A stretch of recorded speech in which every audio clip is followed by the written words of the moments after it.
जय हिंद बच्चों। तो आपका बहुत बहुत स्वागत है हमारे इस यूट्यूब चैनल में। पिछले वीडियो में हम लोग पढ़ चुके थे ब्लड के बारे में। ब्लड किसे कहते हैं, ब्लड कितने टाइप्स के होते हैं, ब्लड के कितने कंपोजिशन हैं। जैसे बताए थे आपको WBC बताए थे, RBC बताए थे, प्लेटलेट्स बताए थे। आज हम लोग पढ़ेंगे लिम्फ के बारे में। लिम्फ किसे कहते हैं, जिस तरह मान चलिए ब्लड फ्लो करता है, ब्लड किसमें फ्लो करता है तो ब्लड वेसल्स में फ्लो करता है, उसी तरह लिम्फ भी लिम्फ वेसल्स में फ्लो करता है। चलिए तो कापी कलम लेकर बैठ जाइए और लिखना स्टार्ट करिए। देखिए तो यह है लिम्फ, लिम्फ, ठीक है। चलिए देखिए लिम्फ में पहला पॉइंट जानेंगे, लिम्फ किसे कहते हैं। तो लिम्फ एक टिश्यू फ्लूइड होता है। क्या होता है? टिश्यू फ्लूइड होता है जो सेल्स के बीच में पाया जाता है। मान चलिए यह सेल है, एक स्फेरिकल सेल बना दिए, यह भी क्या है? सेल है। तो इसके बीच में जो फ्लूइड पाया जा रहा है, इसके बीच में क्या है? जो फ्लूइड पाया जा रहा है, इसे कौन सा फ्लूइड है? तो यही होता है कौन सा फ्लूइड? तो लिम्फ होता है, मतलब टिश्यू फ्लूइड है, मतलब सेल्स का फ्लूइड बोल सकते हैं, ठीक है। तो हम लिख लें यहाँ पे, तो लिम्फ क्या होता है? टिश्यू फ्लूइड होता है, टिश्यू फ्लूइड होता है, टिश्यू फ्लूइड होता है। और इसे इसका कलर कैसा होता है? तो यह कलर में वाइट होता है। कैसा कलर होता है? तो वाइट कलर का होता है। तो white colour, white in colour, colour में कैसा होता है? तो वाइट कलर का होता है, ठीक है। कभी कभी पूछता है लिम्फ के फादर कौन है, फादर ऑफ लिम्फ किसे कहते हैं? तो इसे बोलते हैं ओलाफ रेडबुक। तो father of lymph, father of lymph पूछेगा तो लिख लीजिएगा ओलाफ रेडबुक, ओलाफ रेडबुक, ठीक है। अब देखिए इसका फ्लो कैसे होता है। ये फ्लो किस में करता है? तो यह वेसल्स में करता है। कौन से वेसल्स में? तो लिम्फ वेसल्स में। जिस तरह बताए थे जो ब्लड है, ब्लड किस में फ्लो करेगा? ब्लड फ्लो करेगा ब्लड वेसल्स में। उसी तरह लिम्फ फ्लो करेगा किसमें? तो इसे बोलते हैं लिम्फ वेसल्स।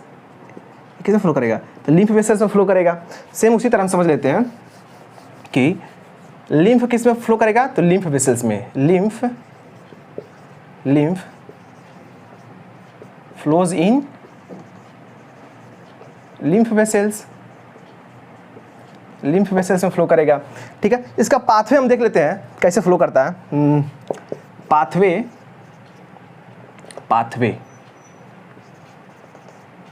ऑफ लिम्फ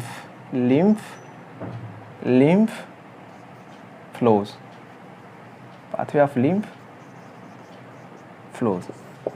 देखिए तो पाथवे क्या है इसका? तो सबसे पहले क्या आएगा? टिश्यू फ्लूइड ये कहाँ से निकला? तो सेल से निकला।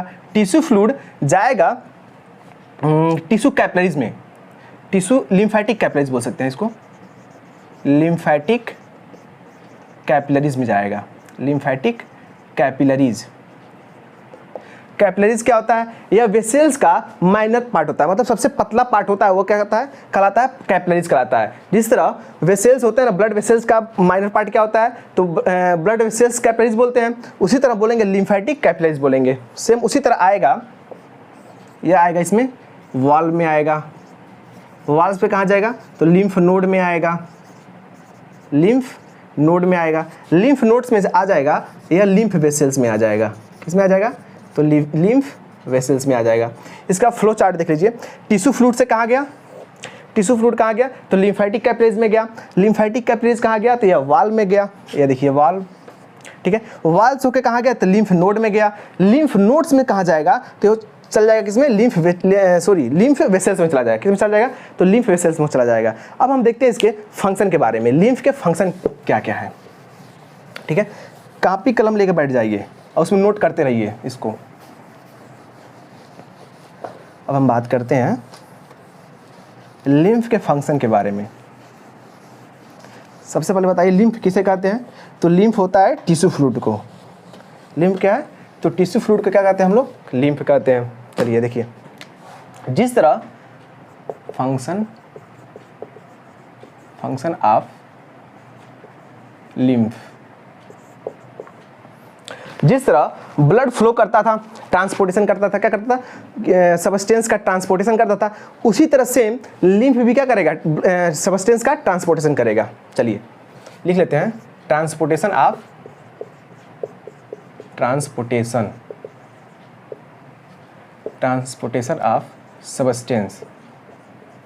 ट्रांसपोर्टेशन ऑफ सब्सटेंस, मान के चलिए जहाँ तक ब्लड वेसल्स नहीं पहुँचा, जहाँ तक ब्लड वेसल्स नहीं पहुँचेगा वहाँ पर कौन पहुँचेगा, तो वहाँ पर पहुँचेगा लिम्फ वेसल्स। कौन पहुँचेगा, लिम्फ वेसल्स।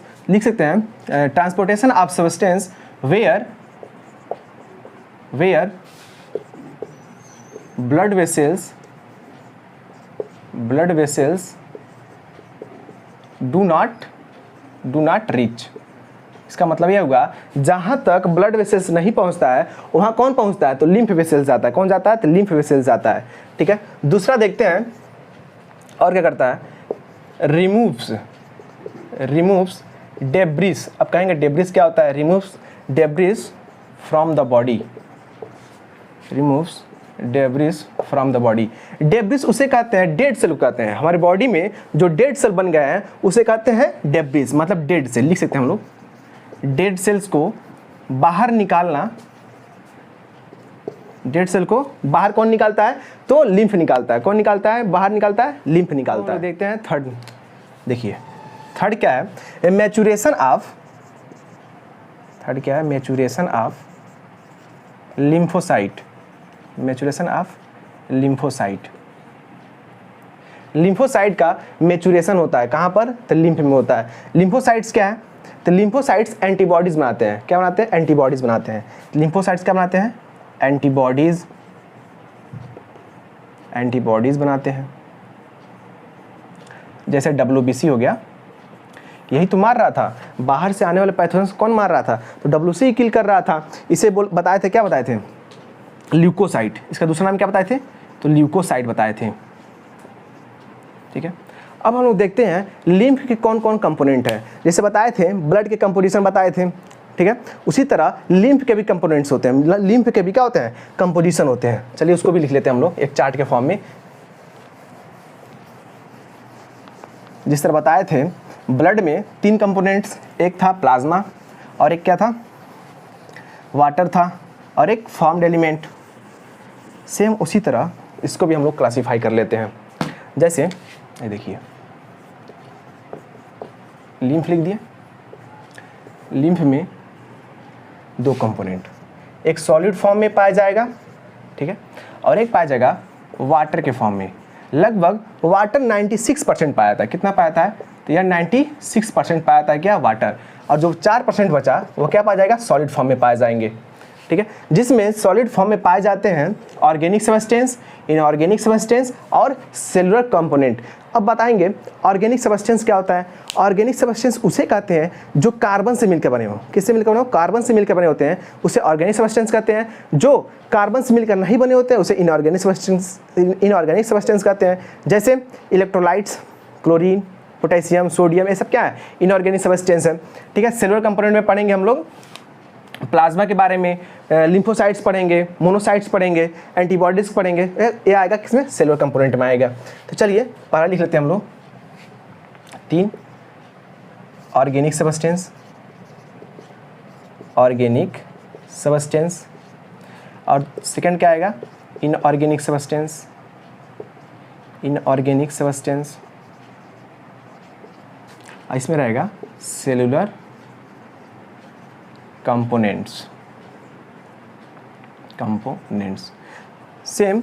अब ऑर्गेनिक में देखते हैं हम लोग कौन कौन से आएंगे। तो ऑर्गेनिक में आएगा प्रोटीन आएंगे, अमीनो एसिड्स आएंगे, कार्बोहाइड्रेट्स आएगा। लिखते चलते हैं एक साथ, कौन आएगा, प्रोटीन आएगा, लिपिड्स आएंगे, लिपिड, कार्बोहाइड्रेट आएगा, कार्बोहाइड्रेट आएगा,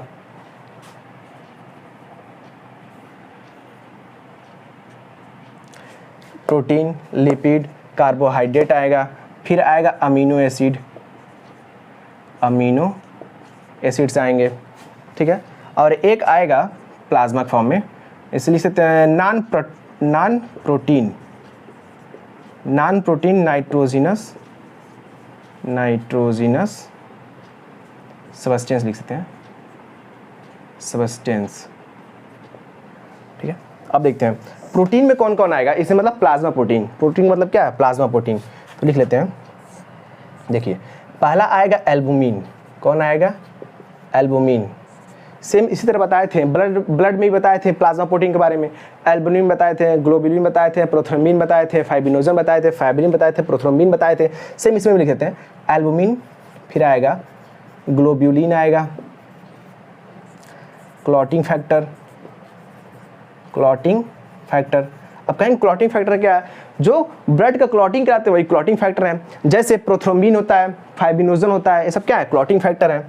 ठीक है, और क्या आएगा, तो एंटीबॉडीज आ जाएंगे, एंटीबॉडीज आ जाएगा, और क्या आ जाएगा, एंजाइम आ जाएगा। इसको एक चार्ट के फॉर्म में लिख लीजिएगा। अब लिपिड्स किस फॉर्म में आ जाएंगे, तो लिपिड्स आएगा काइलोमाइक्रोन के फॉर्म में, लिपोप्रोटीन के फॉर्म में, ये भी लिख लीजिए लिपिड्स। तो काइलोमाइक्रोन, काइलोमाइक्रोन, और लिपोप्रोटीन, लिपोप्रोटीन आएगा, लिपोप्रोटीन। अब कार्बोहाइड्रेट में सबको पता है कार्बन में क्या आएगा, तो ग्लूकोज आएगा, ग्लूकोज पढ़ते तो आ रहे हैं हम लोग, ग्लूकोज। ठीक है, अमीनो एसिड क्या होते हैं, अमीनो एसिड से आपस में जुड़ने से किसका निर्माण होता है, तो प्रोटीन का निर्माण होता है। तो अमीनो एसिड कितने पाए जाते हैं, 20 पाया था, 20 कितने पाए थे, 20। तो आल अमीनो एसिड आ जाएंगे, आल अमीनो एसिड कितने होते हैं, 20 होता है। ऐसे होता है एलेनिन, आर्जिनिन, सिस्टीडीन, serine, isoleucine, leucine, proline, serine, ये सब आते हैं किसमें, अमीनो एसिड्स में आते हैं। नॉन प्रोटीन नाइट्रोजन सब्सटेंस में देखते हैं हम लोग, इसमें आएगा यूरिया आ जाएगा, और आएगा क्रिएटिनिन, क्रिएटिनिन। ठीक है, तो हम लोग पढ़ चुके क्या, ऑर्गेनिक सब्सटेंस हम लोग पढ़ चुके हैं। ठीक है, अब देखते हैं हम लोग इनऑर्गेनिक सब्सटेंस। इनऑर्गेनिक सब्सटेंस में दो लोग आते हैं, एक लो कंसंट्रेशन में आएगा, एक हाई कंसंट्रेशन में आएगा। किसके, प्लाज्मा के लो कंसंट्रेशन में और हाई कंसंट्रेशन में। तो लिख सकते हैं हम लोग लो कंसंट्रेशन, लो,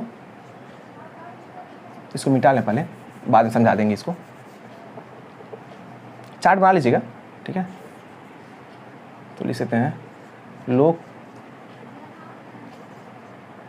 कंसंट्रेशन, लो कंसंट्रेशन में आएगा, और एक क्या आएगा, हाई कंसंट्रेशन, हाई कंसंट्रेशन में।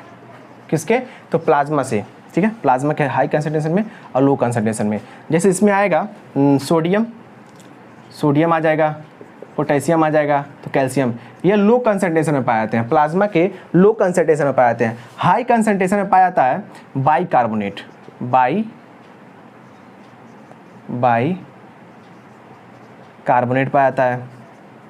बाइकार्बोनेट का HCO3,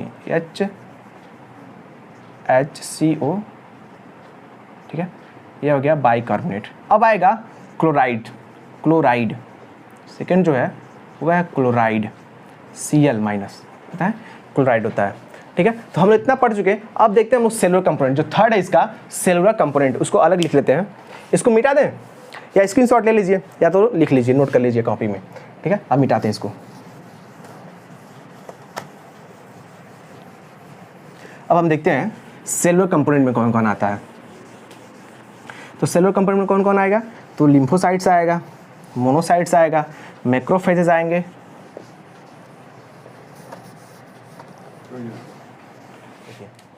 जो थर्ड है वो क्या था, सेलुलर कंपोनेंट, सेलुलर कंपोनेंट। तो सेलुलर कंपोनेंट में कौन कौन आएगा, देखिए, तो आएगा लिम्फोसाइट, लिम्फोसाइट आएगा, मोनोसाइट आएगा, मैक्रोफेजेस,